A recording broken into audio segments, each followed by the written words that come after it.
사랑의 교회는 방역 수칙을 지키면서 전 성도들이 한마음 한뜻으로 호산나 찬양대가 되어 찬양을 올려드리고 있습니다. 이제 다 함께 찬송가 251장 놀랍다 주님의 큰 은혜 1절, 3절, 간주 후 4절을 전교우 찬양으로 하나님께 올려드리겠습니다.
할렐루야.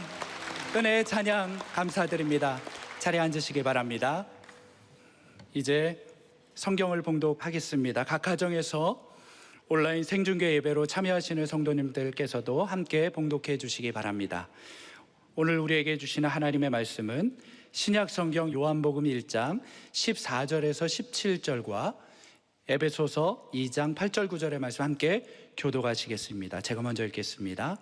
말씀이 육신이 되어 우리 가운데 거하심에 우리가 그의 영광을 보니 아버지의 독생자의 영광이요 은혜와 진리가 충만하더라.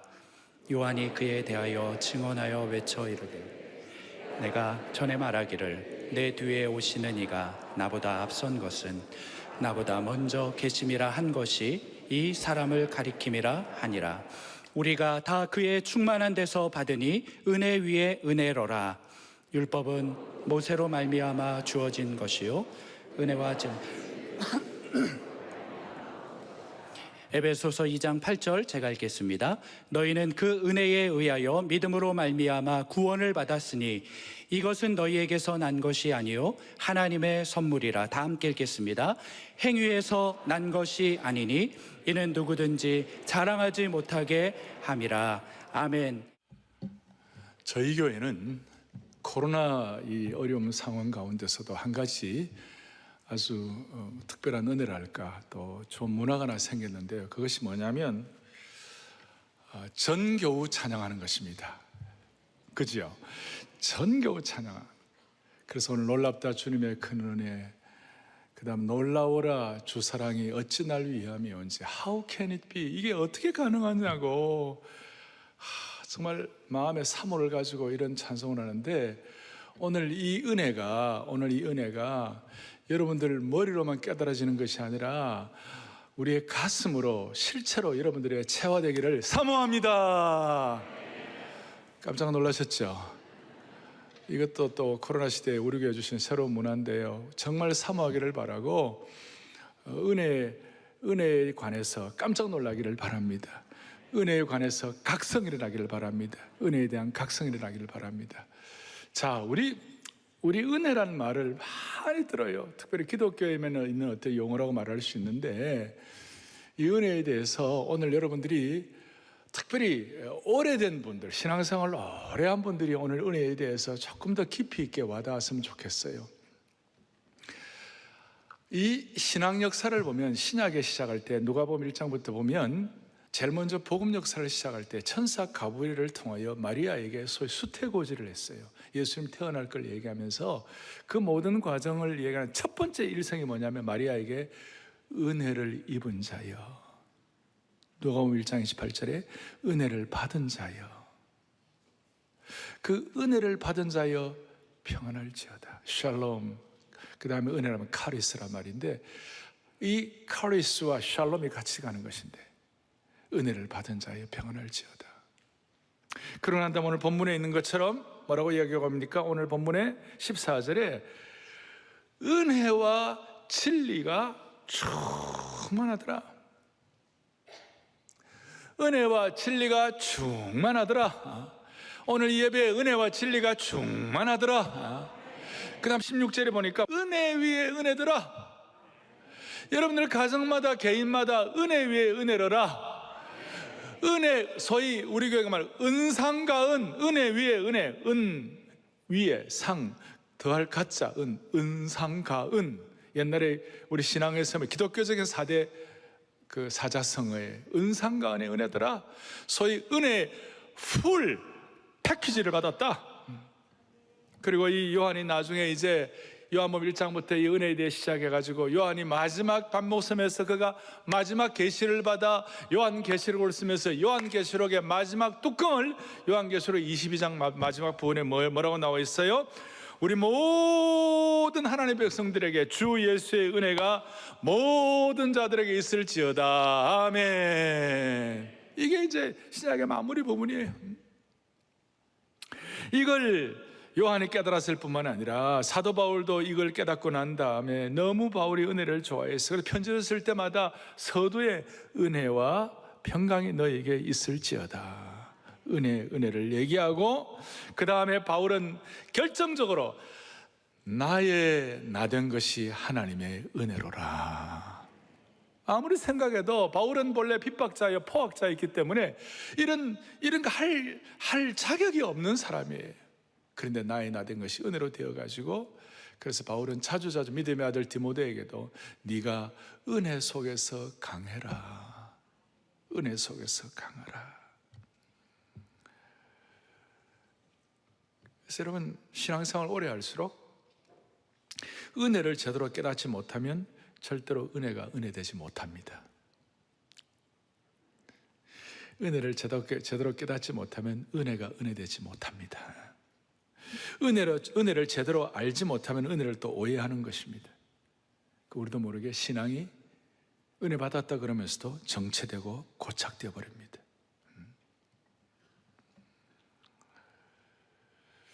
은혜가 없으면 우리는 살아갈 수도 없고 우리 믿음이 자라갈 수도 없어요. 은혜가 없으면 죽을 때까지 신앙생활을 겨우겨우 연명은 하겠지만 살아도 사는 것이 아니에요.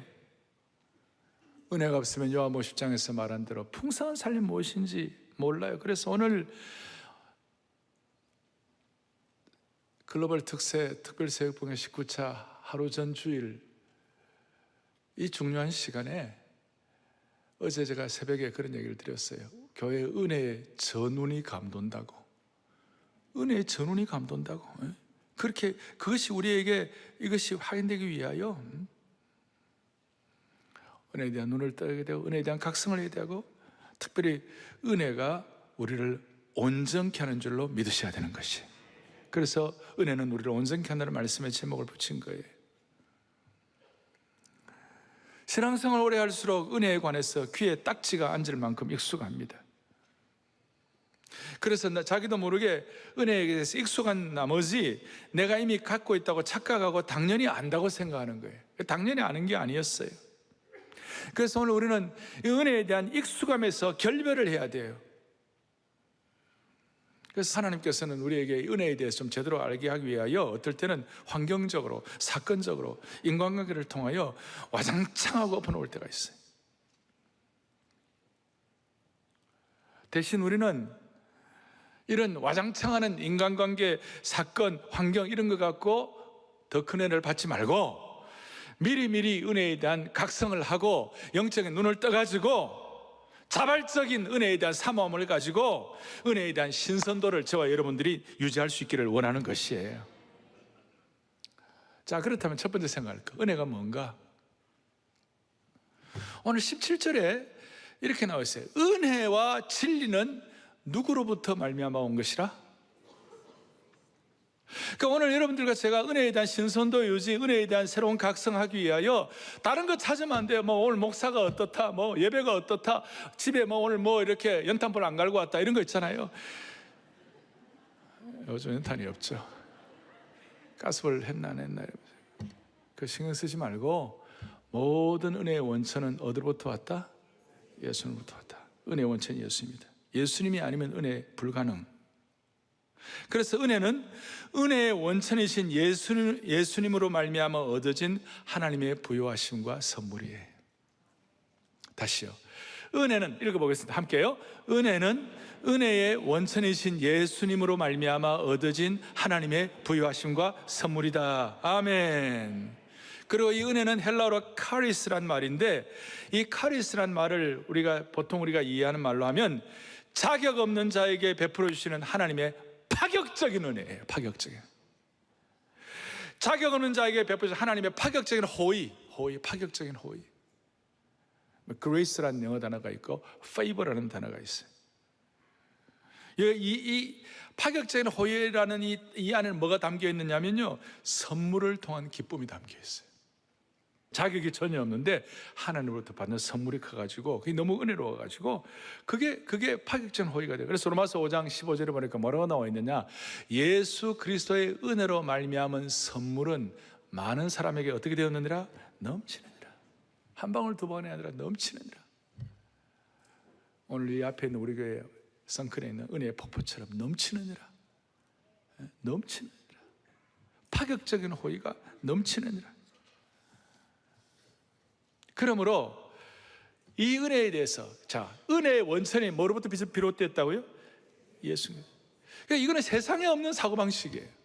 세상에 없는 개념. 이 세상에 수많은 철학자, 지성인들은 어떤 걸로도 표현할 수가 없고 확인할 수가 없어요. 세상은 절대로 이 은혜를 줄 수 없어요. 세상 방식으로는 이 은혜를 깨달을 수도 없어요. 왜냐하면 이 은혜는 이 세상에 없는 개념이기 때문에, 그리고 이 은혜는 원천이신 예수님께로부터 받는 것이기 때문에, 그리고 이 은혜는 믿는 자들에게만 주시는 은총이에요. 한 번씩 제가 말씀드리잖아요. 세상에 요즘 교회가 하는 것 많이 해요. 이 세상 구제도 하고 배고픈 자도 먹이고 아픈 사람도 치유하고 그 다음에 뭐 교육도 하고. 그렇지만 세상이 결코 할 수 없는 것이 있어요. 세상은 절대로 은혜를 줄 수가 없어요. 왜? 은혜의 원천이 예수 그리스도이시기 때문에. 우리는 교회 와서 예수님 때문에 은혜 받는 것이에요. 그래서 교회는 은혜의 진원지가 되어야 되는 것이, 은혜의 저수지가 되어야 되는 것이, 은혜의 발전소가 되어야 되는 것이. 교회는 은혜를 유통하는 은혜의 물류센터가 되어야 되는 것이.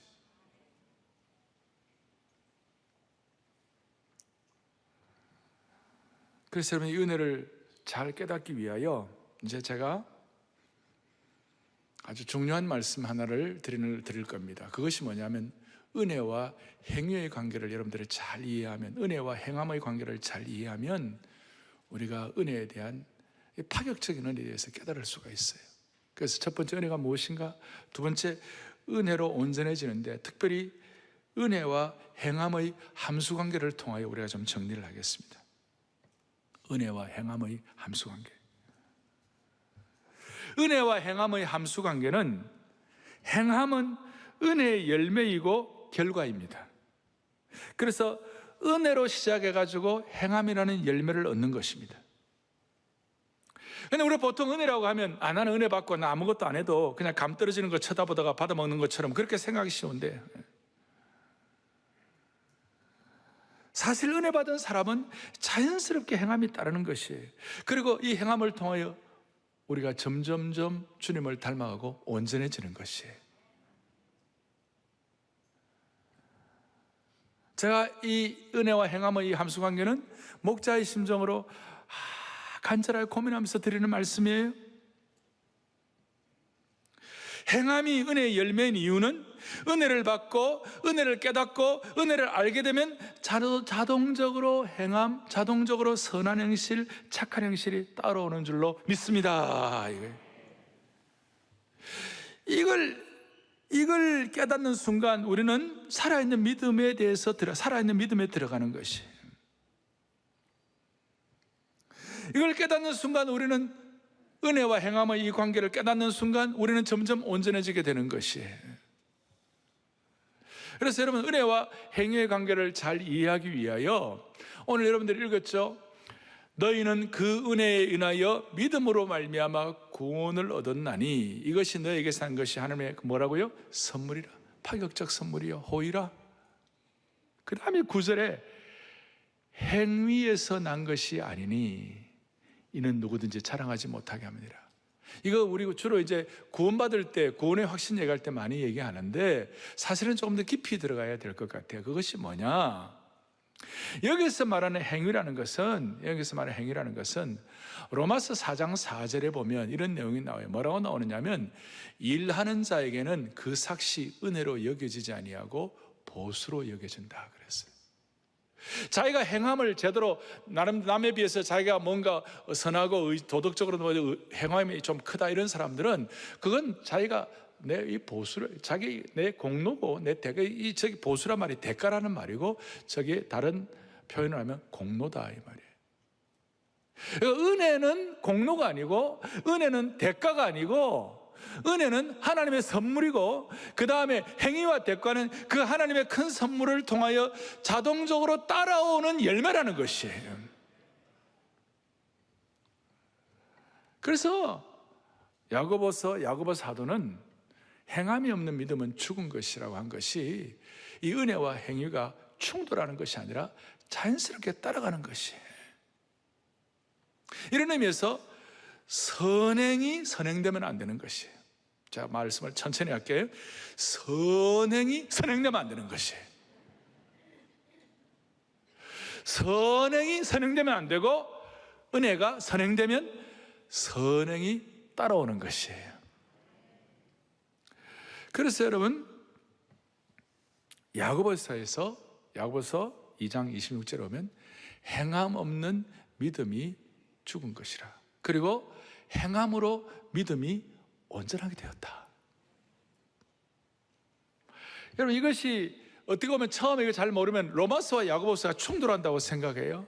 그렇지 않아요. 로마서는 좀 더 은혜를 강조하는 것, 물론 거기 행위가 있고, 야고보서 좀 더 행위를 강조하는, 거기 물론 은혜가 있지만, 그러나 로마서는 은혜를 더 강조하고 야고보서 행위를 더 강조하는 같은 느낌을 받습니다만은, 결코 여기서 우리 충돌하지 아니하고, 은혜가 있으면 자연스럽게 그 열매로 행위가 따라오는 것이다. 은혜가 선행돼야 되지 행위가 선행되면 안 되는 것이다. 행위는 은혜를 받아야 자동적으로 은혜를 알고, 은혜를 아는 사람은 은혜를 감사할 수밖에 없고, 은혜를 감사할 수밖에 없는 사람은 은혜를 전하게 될 수밖에 없는 것이에요. 그래서 은혜를 알고, 그 다음에 뭐예요? 감사하고, 그러고 전하게 되면 자동적으로 행위가 따라오게 되어 있는 것이에요. 그 은혜를 어떻게 남에게 안 전하겠습니까? 이게 최고인데. 여러분, 다시요, 로마서와 야고보서는 충돌하지 않는다. 은혜와 행위의 관계는 서로 함수관계인데 서로 자연스럽게 따라오는 것이다. 은혜를 알고 은혜를 감사하고 은혜를 전하는 사람은 자연스럽게 선한 열매가 따라올 수밖에 없는 것이다. 그래서 로마서와 야고보서가 서로 충돌하지 않는다. 자, 이걸 이제 깨닫게 되면 우리 모두가 다 로마서 4장 뒤에 5장 2절에 오면 이런 내용이 5장 2절에 우리가 믿음으로 서 있는 이 은혜에 들어감을 얻었다 그랬어요. 그러니까 이 우리가 믿음으로 서 있는 은혜, 우리 믿음이라는 것은 은혜 아래에 있는 거예요. 그래서 저 은혜 아래에 들어감을 얻다는 말을 영어로 말하면 We are standing in grace. 우리 모두가 다 은혜 아래에 있다 그 말이에요. 오늘 저는 여러분들의 배경을 다 알 수 없어요. 이 자리에는 남녀노소 빈부귀천 유무식이 다 있어요. 그러나 다 다르지만 제가 한 가지 분명히 아는 것은 예수님이 은혜의 원천이기 때문에 우리 모두가 다 은혜 아래에 서 있는 것이에요. We are standing in grace. 우리 모두가 다 은혜 아래에 서 있는 것이에요. 자, 이제 제가 중요한 것 은혜로 온전해지는 것인데 디모데후서 3장 17절에 뭐라고 얘기하냐면 이렇게 이는 하나님의 사람으로 온전하게 하며 앞에 뭐 교훈과 책망과 바르게 하며 이것도 하나님의 은혜로 받아가지고 하나님의 사람으로 온전하게 해가지고 모든 선한 일을 행할 능력을 갖추게 하려 함이라. 그러니까 선한 일을 행할 능력이 따라오는 것이에요. 우리가 은혜를 사모하며 온전케 되면 선한 일을 행할 수 있는 따라오게 되는 것이에요. 되겠습니까? 그래서 은혜가 무엇인가? 행함과 은혜의 관계를 설명을 드려서 이제 중요한 거 이제 오늘 클라이맥스를 말씀드리겠어요. 우리가 이 온전함의 고봉을 올라가고 어떻게 보면 오늘 이 말씀을 하기 위하여 이 온전함이라는 이 시리즈의 아주 중요한 터닝 포인트 중에 하나인데 이 말씀을 하기 위하여 오늘까지 왔는데요. 아주 중요한 우리의 삶에 적용을 하겠어요. 그것이 뭐냐면 온전한 은혜를 위한 온전함의 고봉을 올라가기 위한 은혜를 통해 올라가기 위한 적용을 하겠는데 자, 첫 번째 질문 하나 하겠어요. 여러분 이 모든 걸 종합해가지고 은혜의 반대말이 뭘까요? 보통 우리가 은혜의 반대말 얘기하면 은혜의 반대말 그러면 노력을 많이 얘기해요. 은혜의 반대말 노력을 많이 얘기해요. 그런데 은혜의 반대말은 노력이 아니에요.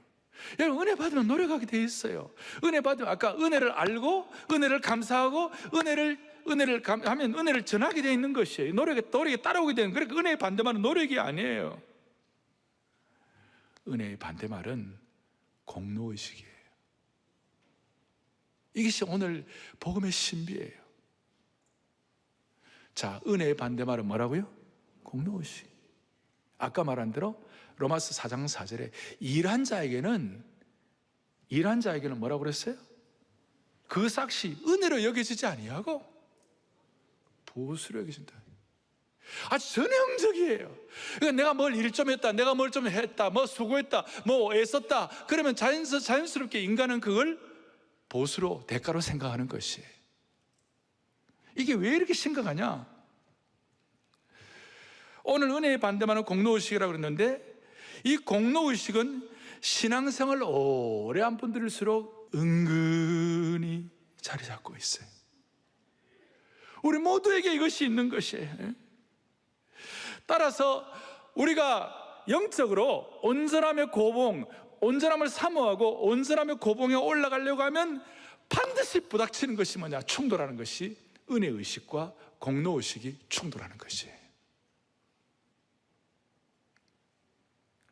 지금도 그래. 여러분과 제 마음이 왜 이렇게 시끄러운가? 우리의 삶에 왜 이렇게 마음에 아직까지 뭔가 2%가 모자라고 뭔가 샬롬의 평강이 누려지지 못하는 이유가 무엇일까? 그것은 바로 은혜의식과 공로의식이 충돌해서 그런 것이에요.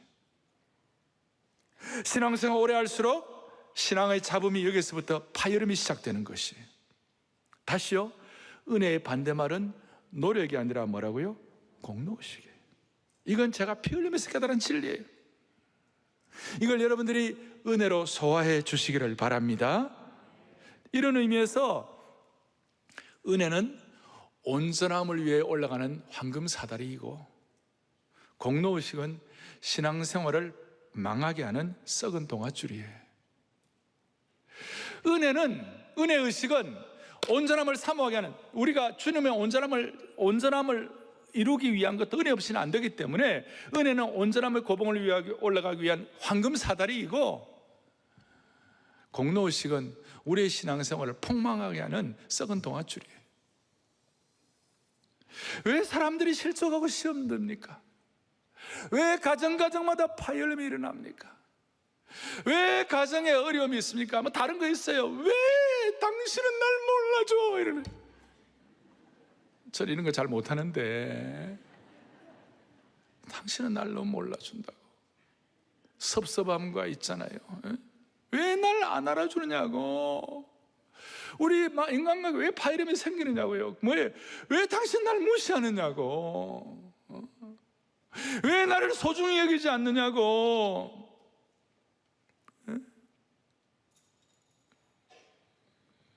내가 이런 대우나 받아야 할 만한 사람이냐고. 우리 부부 사이에 그런 거 많이 있잖아요. 저는 문화 충돌이 좀 많이 있어요. 저는 아주 영남 출신이에요. 우리 사람은 서울 사람인데요. 영남 사람들은 뭐 이렇게 너무 그렇다나 그 얘기인데 말 못하고. 그리고 우리 모두가 다 뭐 참 어려우면 과거 거 다 드러나잖아요. 다 왜 몰라주는, 왜 그때 고생한 건 몰라주느냐고, 왜 애쓴 건 몰라주느냐고. 물론 고생하고 수고했지만 우리의 마음속에 자리 잡고, 인간이니까 거기에 공로의식이 자리 잡고 있는 거예요. 그래서 일한 자에게는, 다시요, 로마서 4장 4절, 오늘 요절 같은 말씀이에요. 일한 자에게는 뭐예요? 일한 자는 그 싹을 뭐예요? 은혜로 여기잖아요. 당연하다고 생각해요. 공로로 생각하는 거예요. 공로로. 그래서 여러분, 우리 신앙생활에도, 가정에도, 공동체에도 왜 안 알아주느냐고. 그런데 이런 얘기는 일반 사회가 하면 못해요. 일하면 당연히 보수받아야지. 그런데 이 신앙생활의 은혜를 받으니까 그렇게 죽도록 일하고, 종이 뭐라고 얘기합니까? 나는 무익한 종이라. 오히려 내가 띠를 띠고 오히려 더 순종해야 돼. 그래서 이 행함이라, 야고보서의 행함이라는 건 사실은 어떻게 엄격하면 순종이에요. 순종. 행함이 없는 믿음, 그럴 때 그건 사실 은혜 받아서 자연스럽게 따라오는 순종이라는 열매예요. 아멘. 순종이에요. 순종. 자연스러운 순종. 그래서 희한하게도 은혜를 받으면 부부가 서로 순종하게 되어 있는 것이. 부부가 서로 좀 안 알아준 그 옛날에 섭섭한 건 싹 사라지고, 하나님 주신 은혜가 어떡해요. 와, 이 여자가 나한테 와갖고 죽을 고생하네. 서울 사람 나한테 와갖고 이 문화가 다른 데 와서 죽을 고생하네 라는 생각이 들 때는 제가 은혜 받았을 때.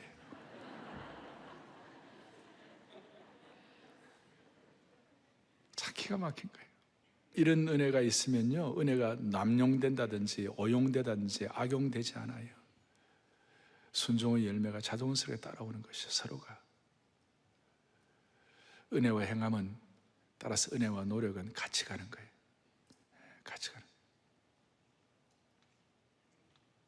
그리고 이런 행함과 은혜, 그 다음에 은혜의식과 공로의식에 관한 문제에 있어서 여러분들 이걸 잘 정리하고 계속해서 은혜 받는 데 선수가 되기를 바랍니다.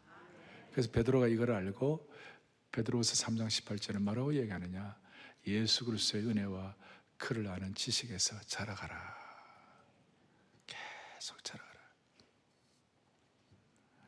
우리는 보통 은혜는 죄 용서받을 때, 그리고 구원 사역의 은혜가 필요하다고 말합니다. 맞아요. 틀린 거 아니에요. 그런데 이미 구원받은 하나님의 백성들에게 주님의 일을 하고 주님을 닮아가는데, 온전함을 이루는데 최고 필요한 게 뭐냐? 은혜예요. 이거 아이가 알아야 돼요. 온전한 사람들인데 정말 은혜가 필요해요. 그리고 여러분들의 인생과 가정과 사랑의 교회와 한국교회 사역의 현장에서 제일 필요한 것이 은혜예요. 지금 은혜는 다 떠나가고 공로만 남았어요. 지금 이래서 심각한 거예요. 이래서 심각한 거예요.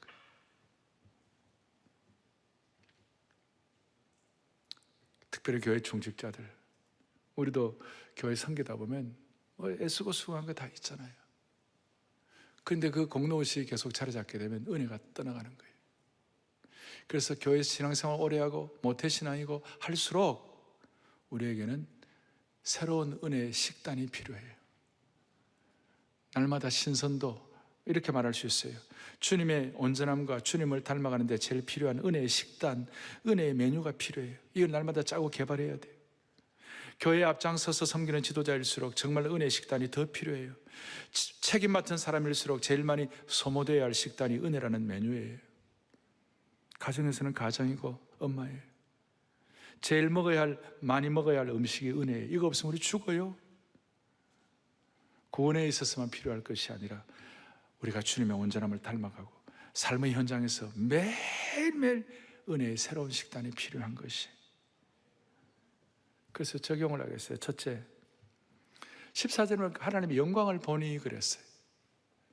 이 본다는 것은 정말 눈이 열려 하나님의 은혜를 받아야 하나님의 영광을 보는 거예요. 이 본다는 것은 한 번 보고 끝나는 것이 아니라 계속 문법적으로 계속 보아야 하는 거예요. 따라서 우리는 은혜에 관해서 영원한 채무자예요. 유통기한이 지난 은혜를 지금 가져오면 안 돼요. 지금 은혜를 받아야 되는 거예요. 은혜의 하루살이가 돼야 돼요. 은혜를 안다는 것은 한 번에 끝날 일이 아니에요. 여러분, 은혜가 없이 사흘만 지나면요, 영혼은 금방 시들고 병이 들고 시험 들고 세상에 짓밟히다가 그냥 상처받아요. 은혜의 유통기간은 생각보다 짧을 수가 있어요. 여러분, 어린아이가 엄마의 사랑을 며칠만 못 받아도 애들이 헤매요. 완전 거지처럼 돼요.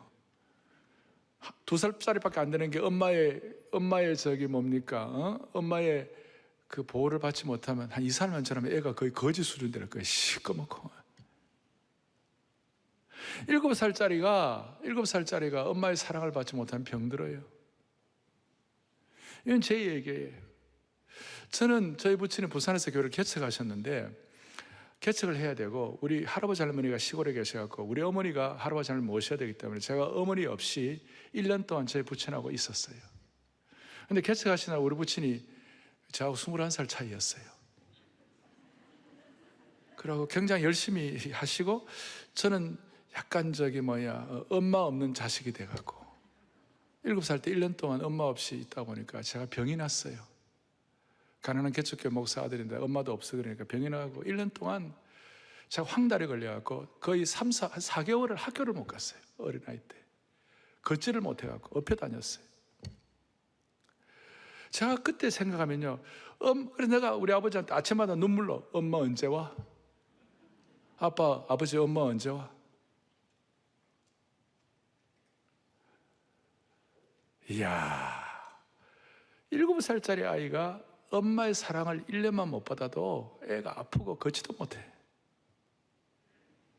1년 뒤에 어머니가 오셔갖고 어머니가 나한테 에비오제를 줬어요.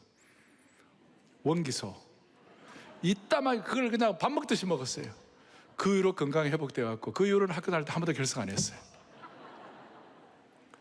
그런데 그걸 내가 열심히 노래가 잘했다 그런 뜻이 아니에요. 그 어떻게 아팠지만 하나님의 은혜를 받아가지고 내게는 에비오제가 그야말로 10년 100년 먹은 산산처럼 돼가지고 여러분 애도 엄마 사랑 1년만 못 받으면 아픈데 여러분 하나님의 은혜 없이 유통기한 지난 은혜 갖고 여러분들 폼 잡다가 다 아파요. 에? 걷지도 못해요. 신앙생활 오래 한 분들일수록 공로의식 충만하면요 될 일도 안 돼요. 아멘. 내일부터 특세가 시작돼요. 우리 가운데는 목사님 나 동판 18개 받았어요. 좋아요. 근데 그게 동판 18개가 공로의식과 연결되면 큰일 나는 것이에요. 그 동판도 하나님 은혜 주셔서 18개 받은 거예요. 그렇잖아요? 그래서 여러분 그 은혜는 유통기한 지나면 안 돼요. 과거의 은혜. 여러분 아무리 과거에 건강해도 지금 아프면 꽝이에요. 라떼는 홀스야. 왜 아무도 소용없어요. 라떼는 홀스야. 라떼는 말이야. 나는 그 옛날에 건강했다. 아무래도 소용이 없다니까. 은혜 유통기한이 있다니까요. 지금 은혜가 보라 지금은 은혜 받을 만한 때요. 보라 지금 하나님의 은혜를 구할 때라고 지금. 두 번째는 적용인데 은혜는 알면 알수록 메마르지 않아요. 은혜는 종착역이 없어요. 은혜는 바닥이 없어요. 은혜는 날마다 솟는 샘물이에요. bottomless예요. 거룩한 무저경이에요. 바닥이 없는 거룩한 심년이에요. 은혜는 받으면 받을수록 더 받는 줄 믿으셔야 되는 것이, 퍼내면 퍼낼수록 끝이 없어요. 그래서 제가 오죽하면 한 번씩 말씀드리잖아요. 은혜의 세계는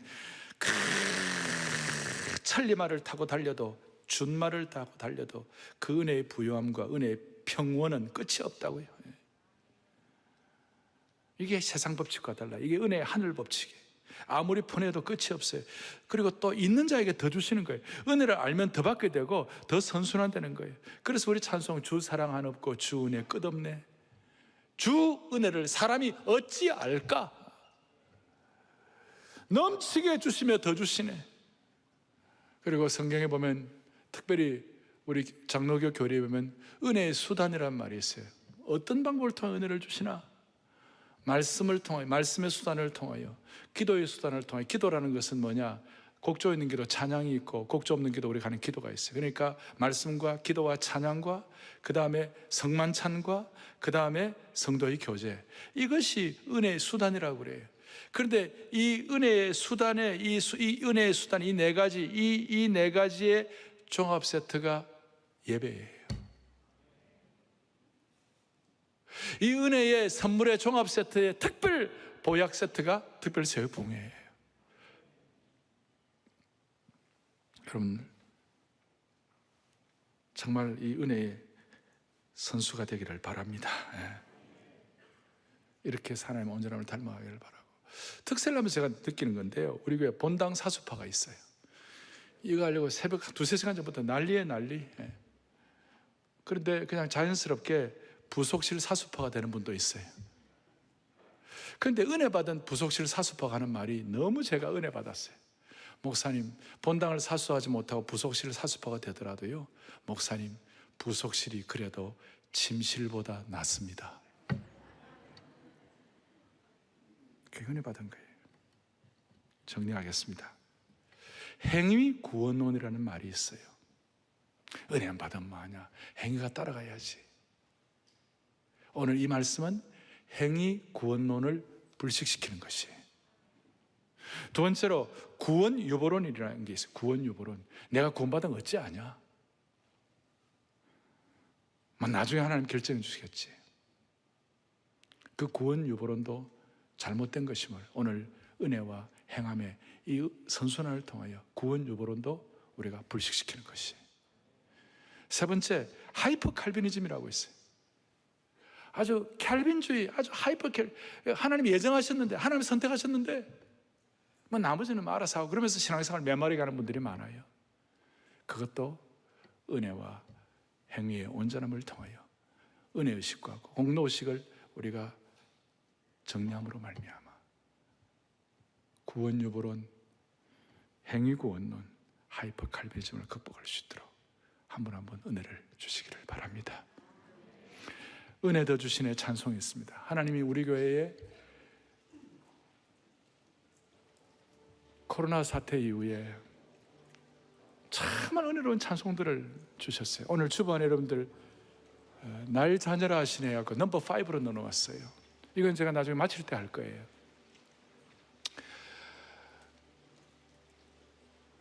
우리는 지금 하나님의 은혜에 눈이 열려야 되는 것이에요. 고참적인데 눈이 열려야만 하는 것이에요.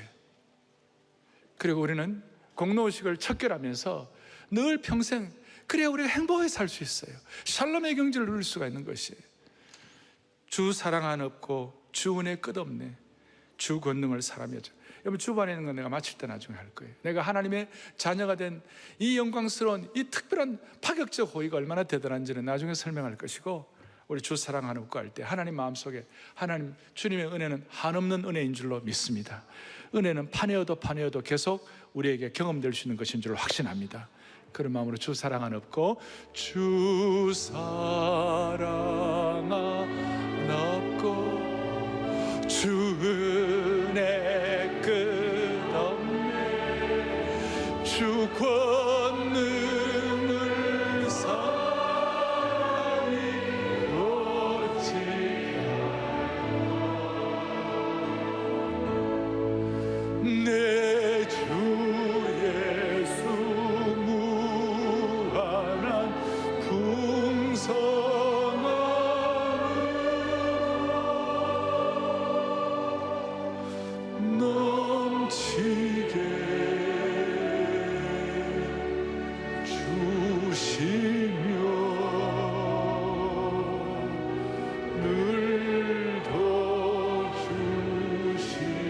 두 손을 다 펼치세요. 하나님의 은혜에 대해서 우리가 은혜의 정말 수혜자가 되기 위하여 주 사랑아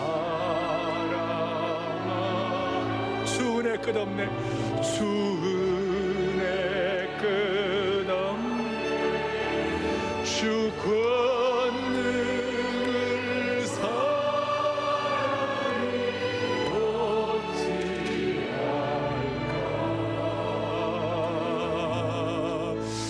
내 주 예수 무한한 풍성함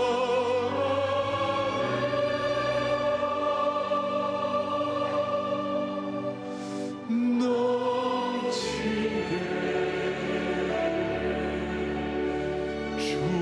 주시며 아멘. 그대로 믿고 찬양합니다. 늘 더 주시네.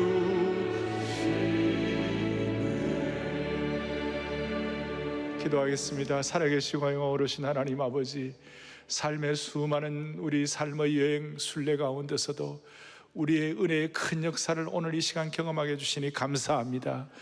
은혜와 행함에 충돌이 일어나지 않게 하심을 감사합니다. 주여, 우리가 은혜 받은 자로서 행함이 순종으로 자연스럽게 열매 맺게 하여 주시옵시고, 이 은혜를 통하여 우리의 인생의 역사를 너무나 영광스럽고도 놀랍게 쓸 수 있도록 은혜 위에 은혜를 덧입혀 주옵소서. 예수 그리스도 이름으로 간절히 기도 올리옵나이다. 아멘.